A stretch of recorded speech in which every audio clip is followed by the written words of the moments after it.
நீங்க bucket biryani order பண்ணீங்கன்னா, அது கூட டெசர்ட்டா பிரெட் அல்வா வரும். நல்லா ஸ்வீட்டா இருந்தாலுமே அதுக்கு பின்னாடி ஒரு கசப்பான வரலாறு இருக்கு. அத இன்னைக்கு பார்க்க போறோம். 1947ல வந்து இந்தியாவும் பாகிஸ்தானும் பிரிக்கப்படுது. ஜின்னாவோட வலியுறுத்தல்னால வந்து பாகிஸ்தான் நாடு உருவாகியே ஆகணும்னு சொல்லி பாகிஸ்தான் உருவாக்குறாங்க. ஆனா, மக்களுக்கு வந்து ஒரே ஒரு சான்ஸ் குடுக்குறாங்க. இந்தியாவிலருந்து யாராவது பாகிஸ்தான் போனாலும் அதுக்கும் முடியும். அதே பாகிஸ்தான்ல இந்தியாவுக்கு வர முடிஞ்சா அதுவும் முடியும். அந்த நேரத்தில பார்த்தா பாகிஸ்தான்ல பல சீக் கம்யூனிட்டிங்க என்ன பண்றாங்கன்னா வந்து லாகூர், அப்புறம் சிந்து பகுதியில இருந்தவங்கலாம் வந்து பாகிஸ்தான் கூட எங்களுக்கு விருப்பம் இல்லன்னு சொல்லிட்டு அவங்க இந்தியா பக்கம் வராங்க.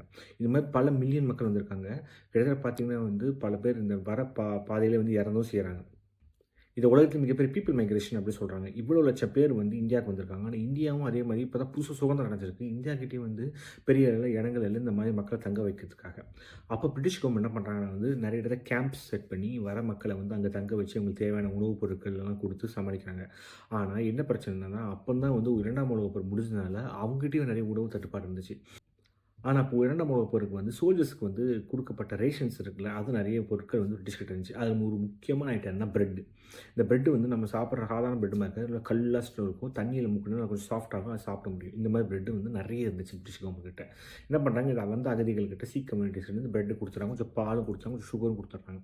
அந்த பிரெட்ட வாங்குனவங்க வந்து அந்த பிரெட்ட இதுவரைக்கும் முன்ன பின்ன வந்து பிரெட்ட பார்த்ததே கிடையாது. சீக் கம்யூனிட்டி அந்த பிரெட்ட வாங்கி என்ன பண்றாங்க, அத நல்லா பாலுல கொதிக்க வச்சு, அதுக்குள்ள வந்து சுகர போட்டு நல்லா கிண்டி, அத வந்து பிரெட் அல்வா மாத்தி அத சாப்பிட்டாங்க. இந்த பிரெட் அல்வா வந்து அவங்களோட கல்ச்சரோட, இந்த பார்ட்டிஷனோட வலியோட கலந்த ஒரு விஷயமா இருந்ததால வந்து முடிஞ்ச அளவு எப்பலாம் ஃபேமிலியா அவங்க சேர்றாங்களோ, இல்ல கம்யூனிட்டியா சேர்றாங்களோ, அப்பலாம் இந்த பிரெட் அல்வா சாப்பிட்டு அவங்க வந்து அவங்களோட பழைய நினைவுகள ஞாபகப்படுத்தி பார்த்துட்டு இருந்தாங்க.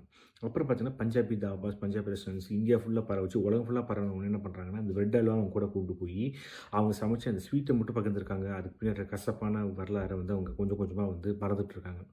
இந்த ஞாயிற்றுக்கிழமை உங்க வீட்ல பக்கெட் பிரியாணி ஆர்டர் பண்ணீங்கன்னா, அது கூட வந்து பிரெட் எல்லாம் வந்துச்சுன்னா, இந்த கதைய நீங்க உங்க ஃபேமிலி கூட ஷேர் பண்ணுங்க.